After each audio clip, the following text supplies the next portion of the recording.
Hola riferos, ¿cómo están? Bienvenidos a un nuevo capítulo de Oso Riff. Este es un podcast y tengo el honor de tener invitado a Aarón Michel, Muchas gracias por la invitación, Oso. químico de profesión y pues expertazo en todo esto. ¿Quién mejor que él para echarnos una mano? Porque es importante el RODI, qué es el RODI y todo eso. Entonces, pues, ¿qué les parece? Arrancamos. Pues mira, Oso, muchas gracias por invitarme. La parte más importante en el tema de marinos es entender las composiciones químicas que tenemos en el agua. Entonces, los tanques son un sistema cerrado, ya lo sabemos, lo hemos comentado en tu canal se ha comentado varias veces. Y la parte importante es qué tengo en mi sistema cerrado y qué le voy a adicionar a mi sistema cerrado para mantenerlo en las condiciones que yo quiero. Al final de cuentas tienes ciertos parámetros que quieres mantener y pues tú para mantenerlos hay que saber qué le ingresamos para tenerlos en el mismo punto. Como dicen vulgarmente, ¿qué le estás metiendo, no, al pobre tanque? Exactamente. ¿Y qué le sale? Pues al final de cuentas ya sabemos que es evaporación y los mismos consumos de los corales que se mantienen ahí, pero en la química del agua se van moviendo, ¿no? Antes de seguir, me gustaría que, por ejemplo, a ver si con esto ayudamos a los riferos a que entiendan la diferencia del concepto. Porque mucha gente pregunta, oye, ¿vale la pena tener un RODI? O mejor le echo agua de garrafón, de la Ciel o de, bueno, alguna otra marca, y resulta ser que a veces no son las ideales. Entonces espero que en este capítulo les quede claro por qué en muchas ocasiones realmente sí vale la pena invertir en filtros, ¿no? Totalmente, mira, la primer parte fundamental que nos hace que entendamos qué equipo es el que queremos, es cuál es la calidad de agua que estoy ingresando en mi tanque. Entonces, para adentrarnos un poco más en el tema y las etapas de cada uno del filtro de ósmosis inversa, lo primero que vamos a platicar es qué es el ósmosis. El ósmosis es un fenómeno de difusión donde tú tienes dos diferentes soluciones a diferentes concentraciones. Vamos pensando que tú tienes agua con sal. Entonces tú tienes en un vaso agua con sal y en medio tú tienes una membrana semipermeable. ¿Qué significa esto? Que esta membrana nada más permite el flujo de agua entre estas dos secciones. Entonces, entonces es un filtro tal cual. Es un filtro, que digo, de forma técnica se le conoce como membrana semipermeable, donde nada más permite que pase el agua, no pasan las sales. ¿Va? En ese sentido, si nosotros tenemos en un vaso, le metemos la membrana justo en medio, nada más permite el cambio de agua y lo único que va a pasar, que es el ósmosis, es que las concentraciones de ambos lados van a tratar de igualarse. ¿Sí? Entonces, ¿qué quiere decir esto? Que la concentración se mueve de menor concentración a mayor concentración hasta equiparar las concentraciones. ¿Va? Este fenómeno es muy importante que lo entendamos porque bajo este concepto funciona el filtro de ósmosis inversa. Yo muevo de un lado una concentración a otra concentración. ¿Cómo le hago? Moviendo el agua. Así de sencillo. Entonces, hay otro punto muy importante que lo vamos a ver más adelante, que es ¿qué es la presión osmótica? La presión osmótica es la fuerza necesaria para detener el flujo del disolvente. O sea, ¿cuánta fuerza necesito tener para que el agua no pase en esa membrana semipermeable? Y ahorita que expliquemos un poco más la parte de la membrana del ósmosis inversa, nos va a hacer más sentido esta parte. Muy bien. Ahora, hay algo muy importante antes de adentrarnos en el tema del agua, bueno, del filtro de ósmosis. ¿Qué son los TDS? Tengo aquí básicamente los TDS son los sólidos totales disueltos. Es la medición general, se mide a través de la medición general de la conductividad. ¿Qué significa esto? Nosotros en el agua siempre tenemos un movimiento de electricidad, por así decirlo. La única manera de no tener electricidad es que sea 100% agua. Entonces, cualquier materia o partícula que tengamos en el agua tiene una cierta carga. Por lo tanto, la electricidad se alcanza a conducir a través de ella. Siempre está pasando. Siempre tenemos una conductividad. ¿Qué nos pasa aquí, por ejemplo, en las peceras marinas? Tenemos muchísimas sales, pues agua salada. Entonces, cuando tienes corriente eléctrica, No, pues están dando toques, ¿no? Sabrosos, de repente, sabrosos. Entonces, en ese sentido, el agua siempre tiene conductividad. A mayor sales, mayor conductividad tenemos de electricidad. Okay. Entonces, ¿qué es lo que hacen los TDS? Esa diferencia de voltaje te lo mide la plumita de TDS. Entonces, a mayor cantidad de sales o materia orgánica, porque todo puede generar, tiene cierta conductividad, pues a mayor cantidad, más te marca TDS. A menor conductividad, bueno, no conductividad, a menor carga, menos TDS tenemos. Entonces, realmente, ¿qué es lo que mide? Son las partículas sólidas solubles, sales inorgánicas y alguna que otra materia orgánica. Ok, en este caso, es una medida que para el filtro solamente nos sirve como referencia, ¿eh? Exactamente. No puede ser así una medición, no, tengo 3 TDS, mi agua está perfecta, o tengo 20 TDS, mi agua está muy mala, o no sé cómo funciona eso. Aquí la cuestión es como si decimos, yo tengo canicas de 50 colores. Entonces, en un bote, yo aviento un puño de canicas. Okay. Si tú cuentas las canicas, dices, bueno, tengo 30, pero realmente no sabes de qué color son. Entonces, bajo esa premisa podemos decir que el TDS es, tengo algo que no sé qué es, que me conduce cierta energía eléctrica, por así decirlo, tenemos cierto movimiento de energía. Entonces, no sabes qué tienes realmente en el TDS, pero sabes que lo tienes, por esa diferencia de voltaje.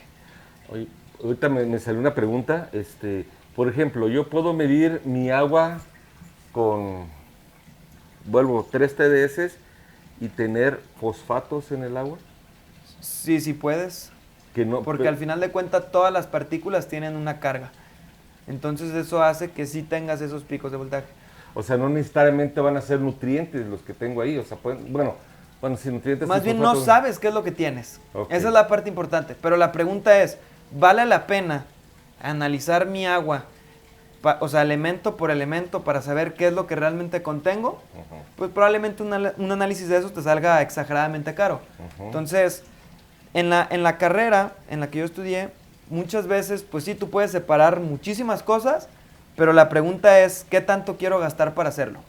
Okay. Bajo esa premisa, pues hacemos todo el tema de la ingeniería. Okay. Por ejemplo,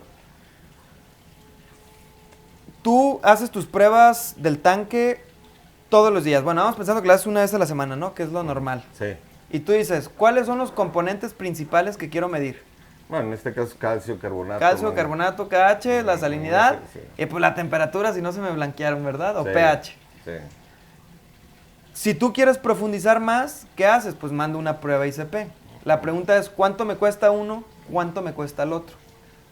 Sí, no, es una... O sea, hay un abismo de diferencia en cuanto a precio, medición por cada una de las partes. Entonces, en ese sentido, mi pregunta es, ¿vale la pena que yo analice a fondo mi agua de entrada? Pues probablemente no. ¿Qué hago? Mido TDS, porque me va a dar un punto de referencia para saber qué tantas cosas puedo tener en el agua a pesar de que no sepa cuáles son.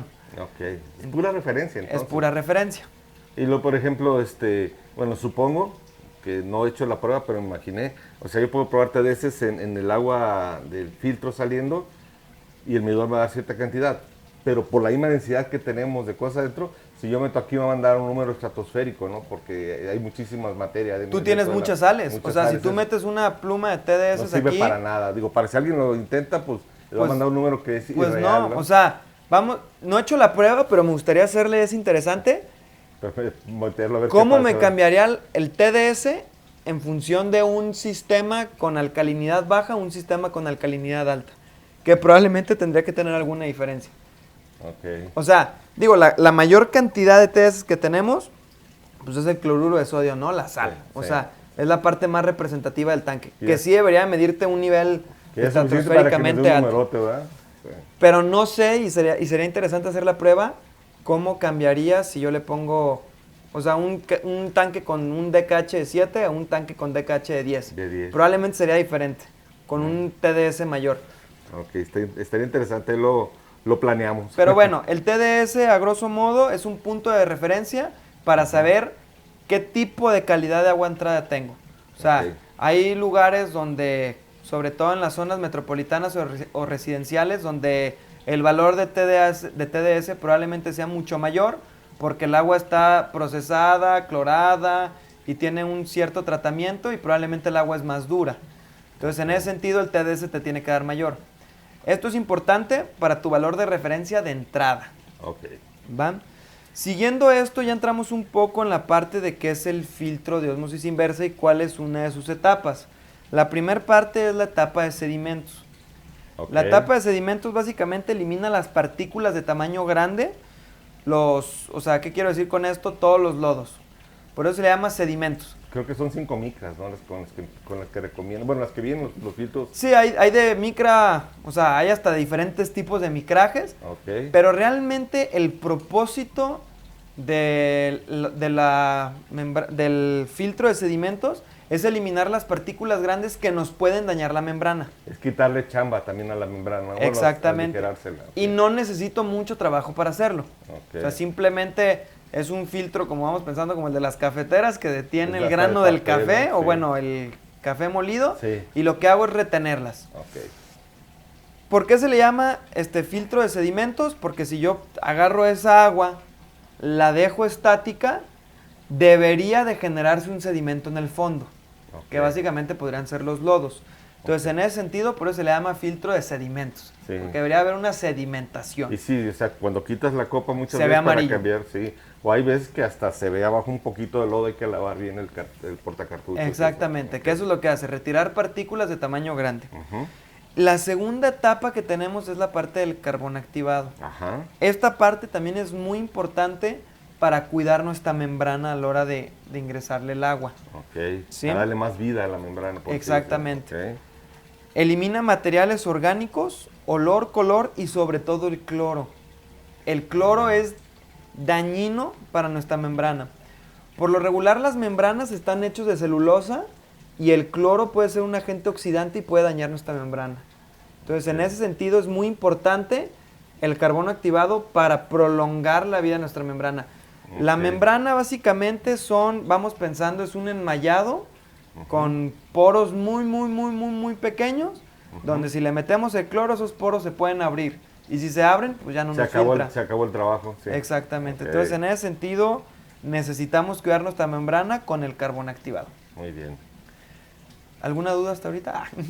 No, por ahí tengo unas de TDS, pero no sé si apliques ahorita todavía la pregunta o al final en algunas preguntas. Alguna vez me habló, todavía no era YouTube, hace muchos años me habló una persona que tenía su tanque y él me decía que le salían más altos los TDS a la salida que a la entrada.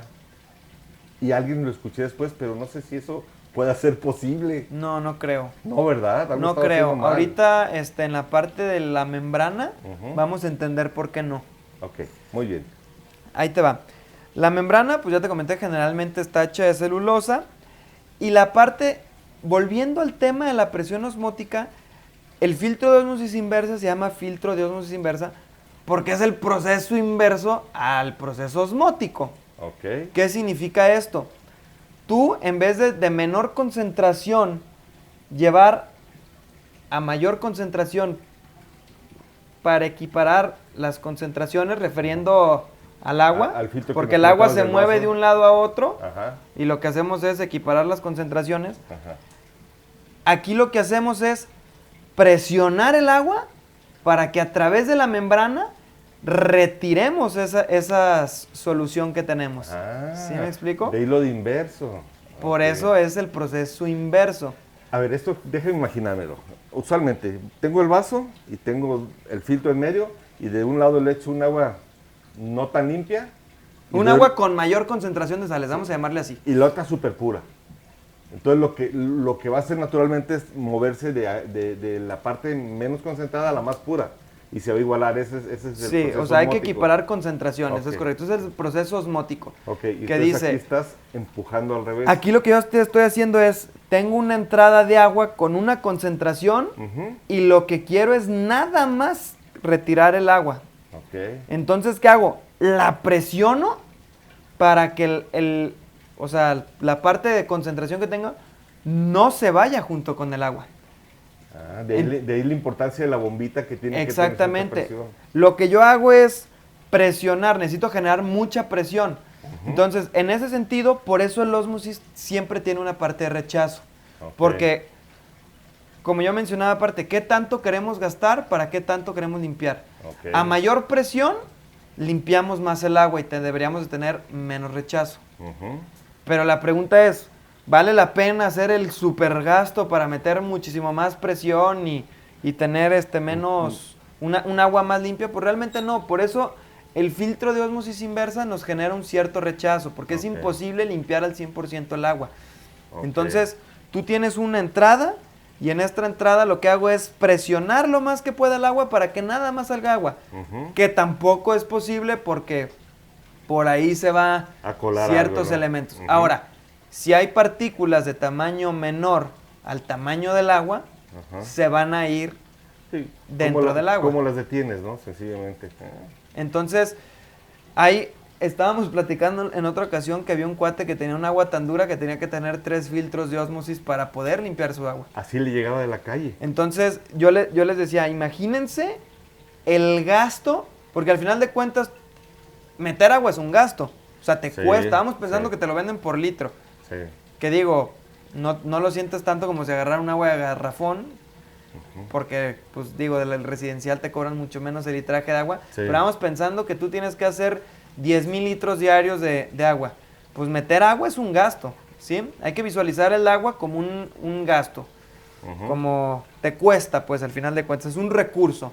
Entonces, imagínate que tú metes agua y tú tienes un rechazo del 30%. Entonces, si yo meto 100 litros, voy a desperdiciar 30%. Me salen 70. Entonces, vamos pensando que quiero limpiar más mi agua. Lo meto un segundo filtro. Tengo otro rechazo del 30%. Entonces, de esos 700 litros, todavía tengo que restar otros 210 litros. Me quedan 490 litros.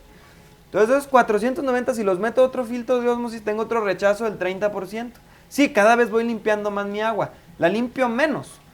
Porque también no es lo mismo que le quites mucho que le quites poco.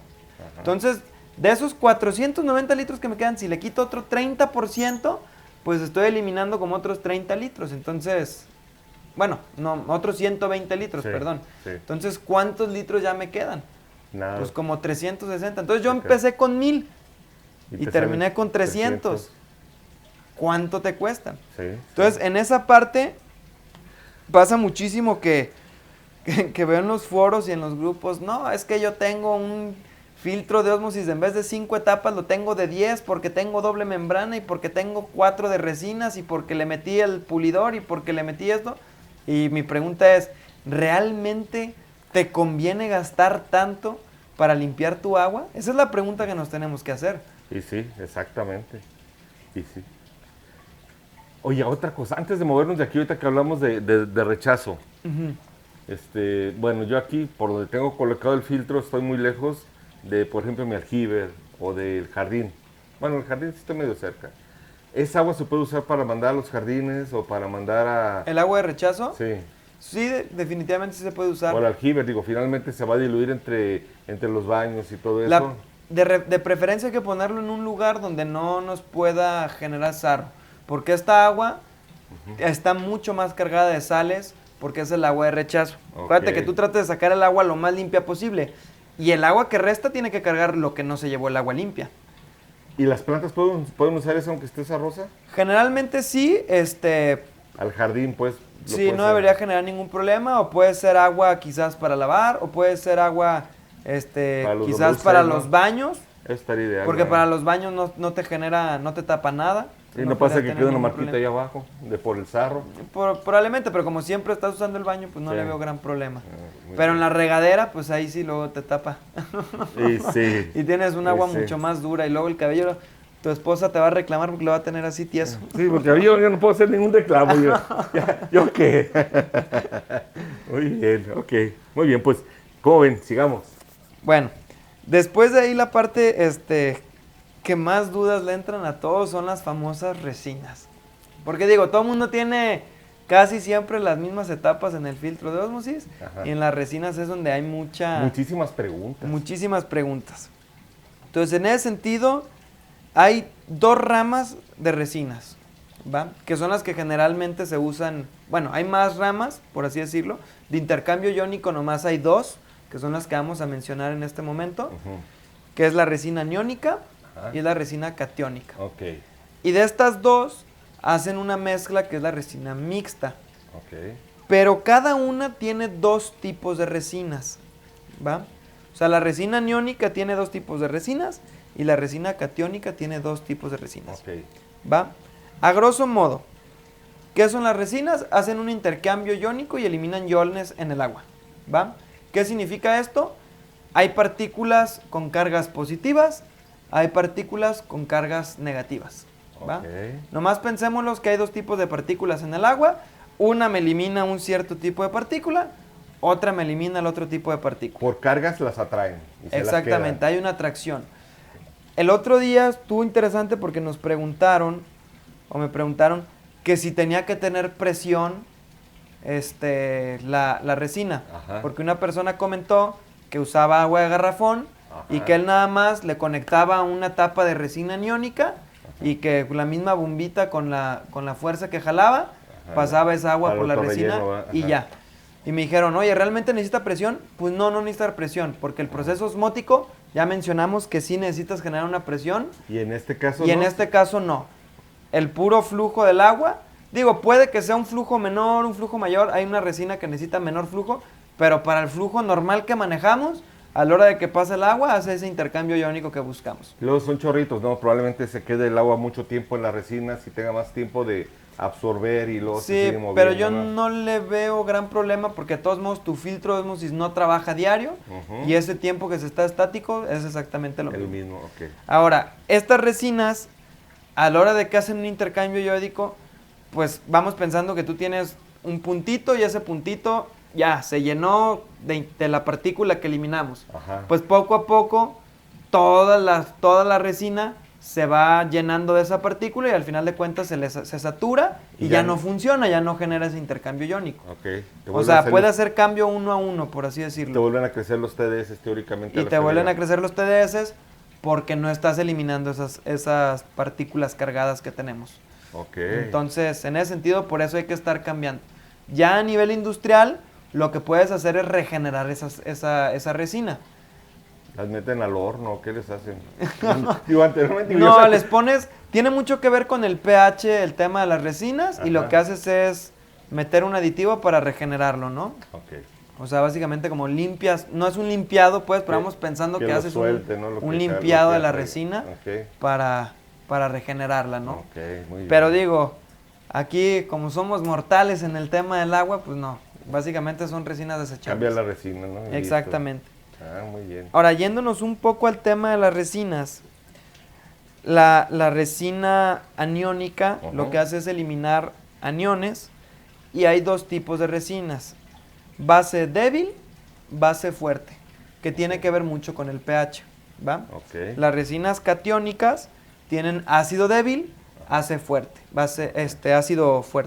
Entonces, en ese sentido, pues una es la parte contraria de la otra, si lo queremos ver de esa manera, en la escala del pH, ¿no? O sea, tú tienes la parte alcalina y tienes la parte ácida. Entonces, en este sentido, con las partes de las resinas, tiene una relación en cuanto a carga ácidos o bases muy importante. Entonces, la resina aniónica tiene dos tipos de resinas, base débil, base fuerte. La base débil elimina sulfatos, nitratos, fosfatos y cloruros. Okay. ¿Va? Entonces, si tú tienes un agua, si quieres ahorita más adelante te explico un poco cómo podemos hacer el tema de las series de las resinas y todo eso. Okay. Las resinas aniónicas de base fuerte eliminan carbonatos y silicatos, ¿va? Okay. Esta es muy importante en nuestros tanques, ¿sí? La resina catiónica, que elimina los cationes, está ácido débil, elimina bicarbonatos, y ácido fuerte elimina todos los cationes y habidos y por haber, ¿va? Okay. Calcio, magnesio, sodio, potasio, bla, bla, bla, bla, bla, okay, ¿va? Por lo regular yo recomiendo que a la hora de que pongamos las resinas, pongamos resinas mixtas. ¿Por qué? Porque tratamos de abarcar el espectro más grande de partículas por retirar, ¿sí? Y las resinas mixtas están elaboradas de las bases fuertes y ácidos fuertes.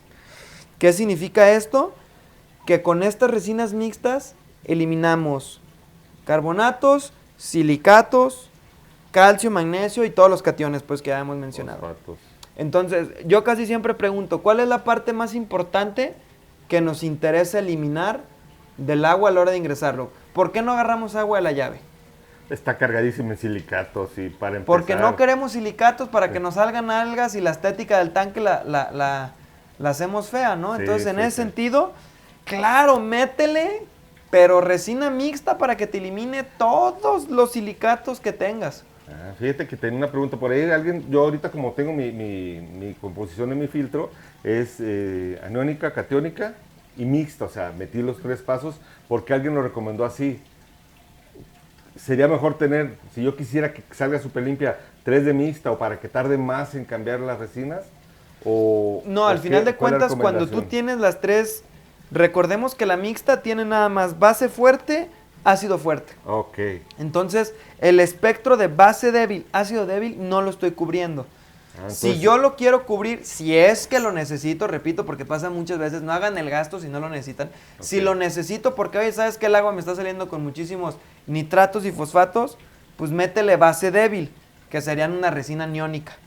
Como te la venden la aniónica por separado, por lo regular son de base débil. Cuando te venden una catiónica por separado, por lo regular es un ácido débil. Okay. Nada más cuando es mixta, meten base fuerte, ácido fuerte para abarcar un espectro mucho más amplio, por así decirlo. Yo, si tú me dices, ¿sabes qué? Me está saliendo con nitratos, fosfatos y quiero meter resina, yo metería aniónica y mixta. Aniónica y mixta. Si aniónica y mixta. Si no quieres gastar mucho. Si ya me está saliendo que, oye, me está saliendo todavía con calcio, oye, ¿sabes qué? Me está saliendo todavía con magnesio, oye, ¿sabes qué? Me está saliendo con muchas cosas, todavía algunas otras sales, pues sí, métele un ácido débil, que sería una resina catiónica. Entonces valdría la pena a lo mejor, por ejemplo, está viendo ya que los últimos ICPs, digo, ya no el tradicional que todo mundo teníamos, que era el de Tritón, digo, ya hay más opciones. Está viendo que ya todos te dan la opción de que mandes tu muestra de agua, del tanque, y la muestra de agua de tu Rodi. Y ya puedes saber qué trae también, ¿no? Exactamente. Yo por temas generales, recomiendo, tienes dudas en qué meter. Para empezar, tienes dudas de la calidad de tu agua, mide a la entrada. O sea, a la entrada, antes de meterla en todo el filtro de ósmosis. Porque hay que dividirlo en 2 partes. Una cosa es el filtro de ósmosis inversa, que es el RO. Ajá. Reverse Osmosis. Sí, qué americanos salimos. Tal cual. Y la etapa D, que creo que tiene que decir deionized, no sé qué. Ajá. Digo, no soy tan gringo como parezco. Dejémoslo en desionizada. Pero una resina iónica, ¿no? Entonces, en ese sentido es una parte de la etapa RO y otra parte de la etapa D. Por eso es RO-D, la parte de ósmosis inversa y la parte de las resinas. Entonces, ¿qué haría yo para todas las personas? Primero mido mi agua de entrada. Es importante medir nuestra agua de entrada. Si tú vives a las orillas de la ciudad, estás casi pegado al campo, donde tienes una calidad de agua buena, probablemente no necesites hacer tanta inversión de meter 3, 4 resinas y que voy a meter el pulidor y que voy a meter el de sedimentos y que voy a meter el de carbón activado y 2, 3 filtros de ósmosis en serie, pues no. O sea, realmente yo no haría eso. Primero, lo importante es medir mi calidad de entrada. ¿Cómo lo mido? TDS. Hay que ver qué tantos TDS tenemos y con eso podemos evaluar qué tanto necesitamos. Todo lo que necesito. Por ejemplo, yo aquí cerca de mi casa tengo un pozo. Esa es una duda que siempre he tenido. Hay un pozo del CIAPA aquí a media cuadra. Aquí en casa nunca nos falta el agua porque está ese pozo. O por ejemplo, colonias aquí alrededor. Por ejemplo, yo sé que, ¿cómo se llama esta colonia que está por la salida de López Mateos del lado izquierdo? Bueno, esa zona ahí de... Bugambilias. No, enfrente. Abajo, si tú vas saliendo hacia Manzanillo del lado izquierdo, donde está, bueno, hay varias colonias Agua Blanca Industrial. Un poquito más adelante, colonias, hay muchísimos cotos. Bueno, el caso es que hay un amigo mío que se dedica a tratarles el agua a todas las colonias. Ellos tienen sus pozos y ellos, o sea, no dependen del sistema intermunicipal de agua potable. Mi pregunta va a esto. Si yo estoy más cerca de un pozo, puedo tener más sólidos o más pues sí, más pues más PP, más sólidos, TDS, TDS. Sí, Es una excelente pregunta. Lejos. Digo, realmente hay que, o sea, lo que nos va a marcar la pauta es tomar la medición a la hora de agarrar el agua. Porque es que es agua de pozo y están bien encargadas de muchos minerales y eso, no sé qué tanto nos afecte, ¿no? Si tiene muchos minerales, probablemente tenga más TDS. O sea, en ese sentido. Pero como dice, hay que medir, punto. Yo lo que haría es, quitémonos de dudas de dónde viene el agua, mide tus TDS. Ahora, ¿qué haces? A la hora de la salida, o si quieres medirlo por etapas, puedes hacerlo. ¿Cuánto tengo de TDS a la entrada? ¿Cuánto después del sedimento? El problema es que pues por gravedad no te va a dar mucho, pero lo que yo haría es, mido a la entrada del filtro. Y hasta después de la resina. Mido después de la membrana. Después de la membrana. Antes de entrar Antes de entrar a la etapa D. Ajá. Ahí reviso cuántos TDS tengo. Y deberían de bajar considerablemente. Sí, o sea, está la mayor debería parte bajarte a 20, 30, se me hace mucho. Hay gente que le sale a 5, 7. Ajá. Obviamente hay una correlación entre TDS de entrada, TDS de salida, ¿no? Como ya lo mencionamos, no puedes eliminar todo. O sea, yo creo que si tú tienes una entrada de 100, que se me hace exageradamente bajo, pues ¿cuánto puede salirte? No lo sé, pero te va a salir mucho más bajo que una entrada de 400. Sí, hay gente que tiene 700 de TDS a la entrada de su casa. En ese sentido, pues hay que ver cuánto mide a la hora de la salida, y hay que ver esa parte.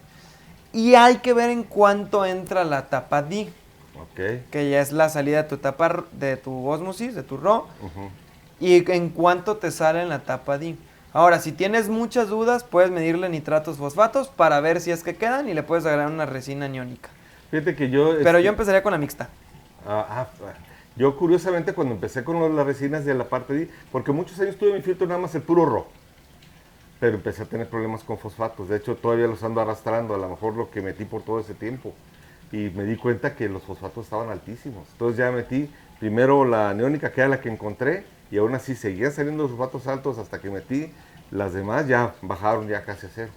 Porque se hace que está en .02, algo así al final. Sí, de hecho es muy interesante porque una vez en un grupo una persona me estaba peleando muchísimo que el tema de la membrana, y creo que desde ahí empezamos a platicar en los grupos del tema del ósmosis.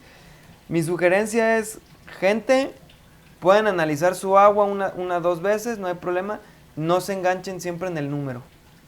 O sea, yo he metido agua hasta 10 TDS a mi tanque y no he tenido gran problema. Y puede ir con 0 fosfatos, 0 nitratos, 0 silicatos, que es de lo que más nos afecta, ¿no? Si tú tienes ciertos nitratos, pues también podemos hacer que nuestro tanque esté lo suficientemente preparado para...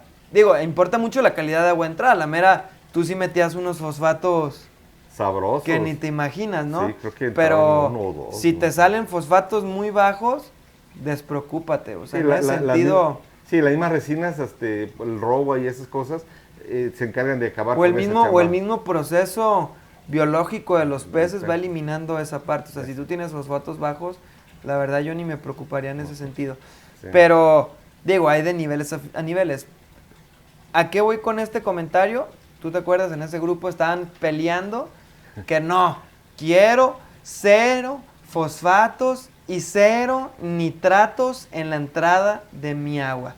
Yo te digo, bueno, pues si te sobra mucha lana, pues échale, repito, pon 3, 4 filtros en series de resina aniónica, mete 2 de mixto y tu filtro de 5 etapas haz la de 10. Ahí me tocó alguien que era lo que él vendía, te entregó 0, 0 y ponía como 10 cartuchos o no sé cuánto de cosas ahí, pues. No, pues muy interesante. Pero pues ya quedó claro, ya me quedó bien claro qué es lo que estoy haciendo. Espero que a muchos de ustedes también les quede claro por qué la importancia. Sí pueden meter agua de garrafón, pero pues chequen también cómo está, lo que le está mandando, porque me ha tocado saber de aguas de garrafón. Para nosotros, el consumo humano, ¿cuánto podemos tomar de nitratos? O sea, sí es una pregunta interesante, no la tengo. Bueno, creo que alguna vez leí que si tú te tomabas un agua del garrafón que trae hasta 60 de nitratos al cuerpo humano, está perfecto, o sea, no nos afecta, por decirlo así, o 40, no. Sí, el tema de controlar los nitratos viene del jovismo nuevo, donde queremos cero susantela y que tengamos ciertos colores en los tanques, ¿no? Sí, entonces, pues muchas, o sea, los garrafones que están a la venta de empresas grandes están cumpliendo con la norma que le pide el gobierno. Ahora, una parte muy interesante, adicionando a lo que comentabas, al cuerpo humano un agua 100% limpia no le funciona. O sea, recordemos que el cuerpo humano necesita minerales en el organismo. Entonces, en ese sentido, queremos eliminar metales pesados porque nos pueden provocar daño, pero si toman agua de la tapa D, no se van a hidratar. Hay la creencia que nos deshidrata, pero no, no te deshidrata, simplemente no te hidrata. Ok, porque yo, por ejemplo, aquí en casa, saliendo de la tapa RO, tengo una desviación y es el agua con la que tomamos aquí en la casa. O sea, yo aprovecho el mismo filtro para tomar nosotros y para el tanque. Luego de ahí ya lo paso a un botezón que tengo ahí de 80 litros donde almaceno para cambios de agua, para reposición, etcétera, etcétera. Pero yo creo que sí se le puede sacar doble jugo, ¿no? Bueno, hay quien tiene mucho barrio y nomás lo tiene para el tanque, aparte compra garrafones porque le gusta cargarlos o no sé. Pues bueno, cada quien. Sí, yo lo que haría, como tú dices, sacar una T antes de la tapa D y sin problemas agua se puede usar para consumo humano. De hecho, fíjate que está viendo, ahorita así a lo mejor es un poquito fuera del tema, pero tenemos por ahí unos amigos que uno de sus hijos tiene síndrome de Asperger y parece ser que a él necesitan volverle a mineralizar el agua, entonces tienen un sistema con unas piedras negras que no sé qué sea que venden para remineralizar. Y le afecten menos a esta persona. Y ya ves que lo recomiendo mucho, la alcalinidad del agua. Sí, es que el agua a través es nada más un medio para hidratarnos. O sea, digo, el cuerpo debe contener agua, pero al final de cuentas necesitamos sales en nuestro organismo, ¿no? Para que el funcionamiento biológico de nosotros sea de la mejor manera. Sí, esté al 100. Pues sí, déjame ver, ¿me queda alguna pregunta? ¿Me falta algo? Creo que no. Si tienen preguntas, háganlo en los comentarios y Aarón por ahí los va a estar atendiendo. Con mucho gusto. Ahí les amplías la duda o se las aclaras, una de las dos, ¿no? Recuerden, lo más importante es qué es lo que necesita mi tanque. No necesita agua 100% limpia siempre, porque también va en función de nuestro presupuesto. ¿Qué es lo que necesitamos? Un agua probablemente libre de silicatos, libre de metales pesados, y pues si trae fosfatos altos o nitratos altos, ya verían esa parte. Ahí evaluarlo. Así es. Pues Aarón, creo que ya terminamos. Espero que les hayan quedado claras las dudas si tienen por ahí, o que les hayan nacido dudas, eso va a ser bastante bueno. Muchísimas gracias por haber venido Muchas gracias, un gusto venir aquí contigo. Haber venido a cultivarnos con esta información y estos conocimientos. Gracias. Pues, riferos, nos vemos en el próximo capítulo. No olviden suscribirse y pues aquí seguimos. Hasta luego.